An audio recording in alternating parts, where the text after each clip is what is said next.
not only is this the first time since LeBron's rookie year that his team has started 0-4, but no team that has went winless over their first 4 games has gone on to win an NBA championship. So here's LeBron James after the Lakers' latest loss. Some of it's early season stuff, obviously. You know, like I said, it's a new system. It's a new group of guys together. We're still trying to get familiar with one another. I think, you know, we've been 3rd overall in defensive ratings, top 10 in pretty much everything defensively. And we've been bottom everything offensively. I had some unforced turnovers today, just trying to make the right play, but not being aggressive enough, you know, and forcing a lot of things. But, yeah, we got to make some shots. We now welcome in ESPN senior writer Brian Windhorst. And Brian, you have followed LeBron incredibly closely throughout his entire career, and we've seen him take teams, carry teams far into the playoffs. But how are you assessing this start? Well, LeBron knew when he signed the extension with the Lakers back in August, which in essence took the pressure off of them, really rapidly improving the team for this year. He knew when he did that it was a longer-term investment. Certainly he and the Lakers wanted this season to have a better start, and they still are hoping that they can turn it around. But I don't think anybody was under the delusion that this was a complete team. They knew they were going to have issues. They knew that they were going to have to deal with the Russell Westbrook situation, which we're in the middle of seeing them do with right now.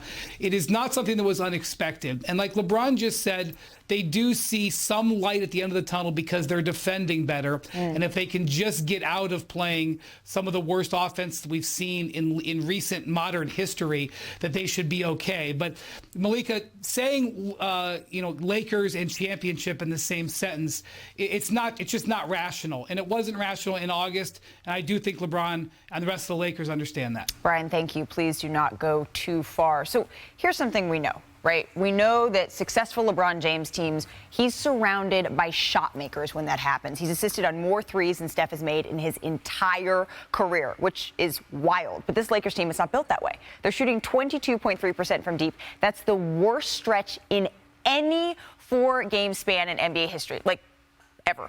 You pick any 4-game stretch for any team since the induction of the three-point line, and the Lakers would have shot worse than that from beyond the arc. So here's Patrick Beverley on how they're looking on the bright side here. Well, I think we were shooting 20%, and today we shot 26%. So we got better. So, Tim, you know a little something about three-point shooting. You won the three-point contest, right, in 1996. How are you evaluating this from the Lakers? Well, here's the thing. We can talk about the three-point shooting every night, and we're going to because it's that bad. What I'm talking about is the way it affects you on the other end of the floor and the way you start to break down defensively because you're dispirited with what's going on the other end. And that's kind of what I saw in this one. The Lakers got out, actually, to a pretty good start in this game, but eventually – when the ball's not going in or you have bad possessions, these kind of things happen. And actually, initially, it's pretty good. It's just a simple 2-man game that Denver's going to run right here. And you get 2 guys involved, 2 defenders involved in the ball screen action. And LeBron and Patrick Beverley do a nice job containing this. The 3rd guy involved in this is Anthony Davis, and that's going to be the focus of this possession. You can see him sort of hovering and hanging out in case Gordon were to get a slip to the rim. He's in the proximity to defend that. But as you can see right here, we're in good shape. Both of these situations are locked down. So now Anthony Davis has to understand Nikola Jokic has rotated to the top. This is your closeout and your responsibility on this possession. And you'll take a look what happens. On the swing, look at Anthony Davis's body positioning. He is completely upright. And there is no way Nikola Jokic from 27 feet, a guy that's not exactly fleet of foot, should be able to catch this, turn the corner, get to the rim.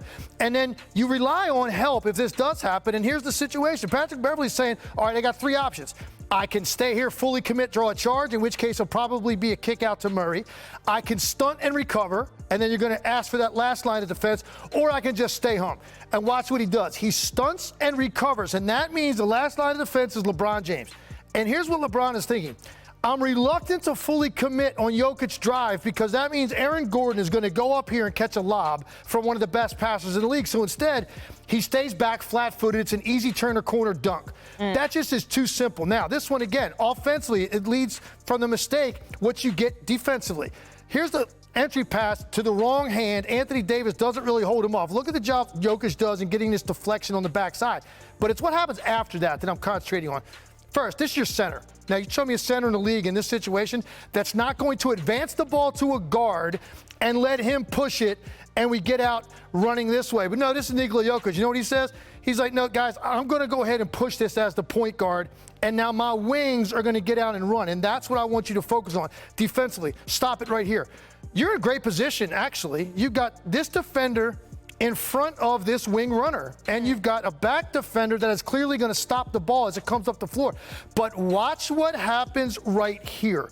This is just a dead sprint where someone gets outrun because they're not in full sprint mode to get back. You give up a transition layup in a situation when you've got numbers back. And that's what I'm talking about. Defensive effort and concentration being affected by how poorly you are playing offensively.